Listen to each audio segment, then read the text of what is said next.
mi tía quiere que regale la casa que mi abuela me heredó. Mi abuela falleció hace ya unos 2 años, y desde pequeño fui el más cercano a ella. Mis padres trabajaban mucho y no podían cuidarme, así que mi abuela se convirtió en mi refugio y mi segunda madre. Con el tiempo, los papeles se invirtieron y ella fue quien necesitó de mis cuidados. Mi familia, en un intento de buscar la mejor solución, planeaba contratar a alguien para que la cuidara, pero la verdad es que la cantidad de atenciones que mi abuela requería era tal que nadie aceptaba el trabajo. Las discusiones no tardaron en aparecer. Mi abuela, debo admitirlo, no había sido la mejor madre y su relación con mis tías y tíos era bastante tensa. Todos evitaban la responsabilidad de cuidarla, hasta que mi mamá, siempre pensando en mí y en el bienestar de mi abuela, me ofreció para que yo la cuidara y la llevara a todas partes. Para ese entonces, mi abuela ya estaba en silla de ruedas. No me quejé. Nuestra relación era fuerte y genuina, así que acepté sin dudarlo. Durante meses, me dediqué por completo a ella, a sus necesidades, a sus citas médicas y a brindarle compañía. Compartimos risas, silencios y momentos de profunda conexión que atesoraré por siempre. Después de un tiempo, su estado de salud comenzó a decaer de forma inexorable. Cada día la veía más débil, más frágil. Una tarde, mientras estábamos juntos,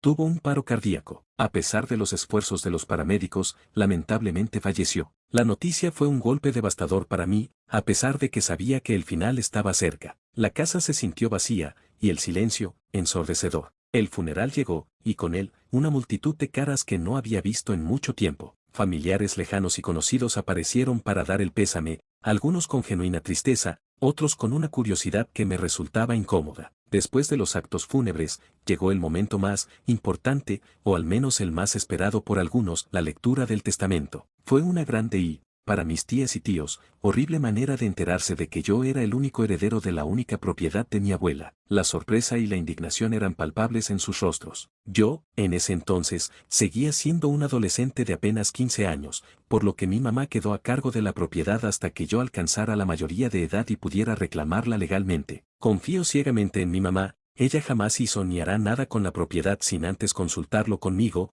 demostrando siempre su respeto por la voluntad de mi abuela y por mi futuro. Regresando al punto, después de la muerte de mi abuela, una de mis tías, Victoria, se separó de su esposo. La separación fue tan repentina que no le dio tiempo de buscar una casa en venta o en renta, además, sus posibilidades económicas no eran las mejores en ese momento. Mi mamá, siempre empática, comprendió la situación y me preguntó si estaba dispuesto a prestarle la casa a mi tía Victoria mientras ella superaba ese difícil momento. Estuve totalmente de acuerdo con la idea. Sabía que Victoria había soportado años con ese hombre, un abusador, y se merecía un respiro y un lugar seguro donde reconstruir su vida. Mi madre, sin embargo, clara con Victoria, le explicó que si en un futuro yo llegaba a necesitar la casa, ella tendría que buscar otro lugar para vivir. Ambas acordaron que le avisaríamos con suficiente antelación para que tuviera la oportunidad de buscar un lugar acorde con sus necesidades y posibilidades. El acuerdo parecía justo y razonable para todos. Actualmente, sigo estudiando y viviendo en casa de mis padres, ya que aún soy menor de edad.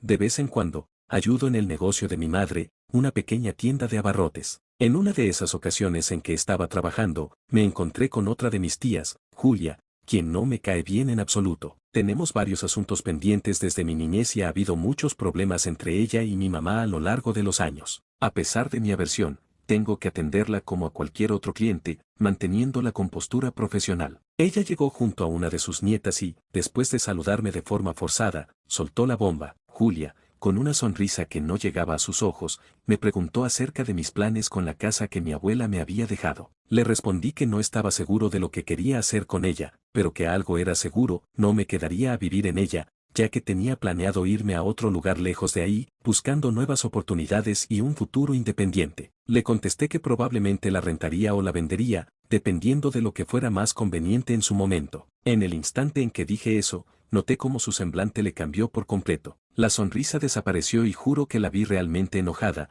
con una expresión de resentimiento que no pude ignorar. Ella me respondió con cierta sorpresa y un tono de reproche, que ella pensaba que yo sería una buena persona y le regalaría la casa a mi tía Victoria. Le expliqué, con toda la calma que pude reunir, que nuestro acuerdo con Victoria era claro, ella viviría ahí mientras nosotros no ocupáramos la casa, y que en ningún momento se había hablado de una donación. Completamente indignada, Julia me preguntó si acaso yo era un insensible, y que era bastante obvio que mi tía Victoria necesitaba la propiedad mucho más que yo. Sus palabras estaban cargadas de un juicio velado, como si estuviera tratando de manipularme para ceder a sus deseos. En ese momento, las palabras de mi abuela resonaron en mi mente: no confíes ciegamente en todos, mi niño. A veces, la gente que menos esperas puede querer lo que tienes. Quise contestarle diciéndole que ella lo único que quería era quitarme la propiedad, usando a otra gente como excusa, porque cuando mi abuela había fallecido, Julia estuvo hablando sin parar durante el funeral sobre todas las remodelaciones que quería hacerle a la casa, completamente segura de que esa propiedad sería para ella. Por eso dejó de hablarle a mi madre cuando se enteró de que realmente la propiedad había quedado para mí. Su indignación ahora me parecía una fachada para ocultar su propia frustración y codicia. No se lo dije. Justo en ese momento,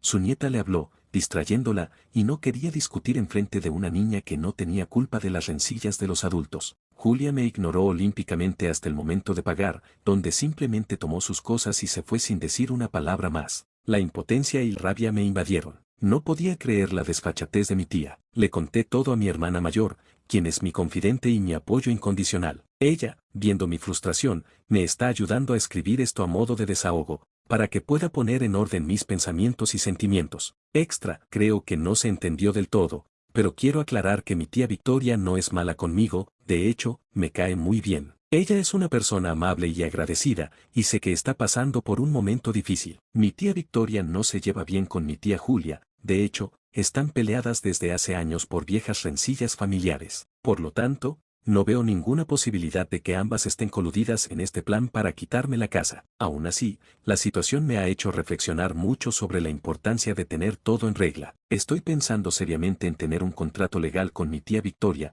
por más que confiemos la una en el otro, para que todo quede por escrito y evitar futuros malentendidos o problemas. Mi hermana, quien es mucho más pragmática que yo, me dijo que va a contratar un abogado para esclarecer todas las cosas y asegurarse de que mis derechos como heredero estén protegidos al máximo. Realmente sentí un gran alivio al ver que no tenía que sentirme mal o obligado a ceder ante las presiones de Julia. Los comentarios de mi hermana y la idea de buscar asesoría legal me han dado la fuerza para mantenerme firme. Actualización, pues al final, mi hermana y yo terminamos consultando ayuda legal, y fue la mejor decisión que pudimos tomar. Le contamos absolutamente todo a mi madre, quien se quedó estupefacta al enterarse de la magnitud de la situación. Ahora tenemos todos los papeles en regla, y la sorpresa fue mayúscula. Resulta que sí, Julia estaba falsificando documentos de identidad de mi madre con la intención descarada de quedarse con la propiedad. Su ambición no conocía límites. Y eso no fue todo. También descubrimos que, a lo largo de los años, ella había ido recorriendo poco a poco su casa, es decir,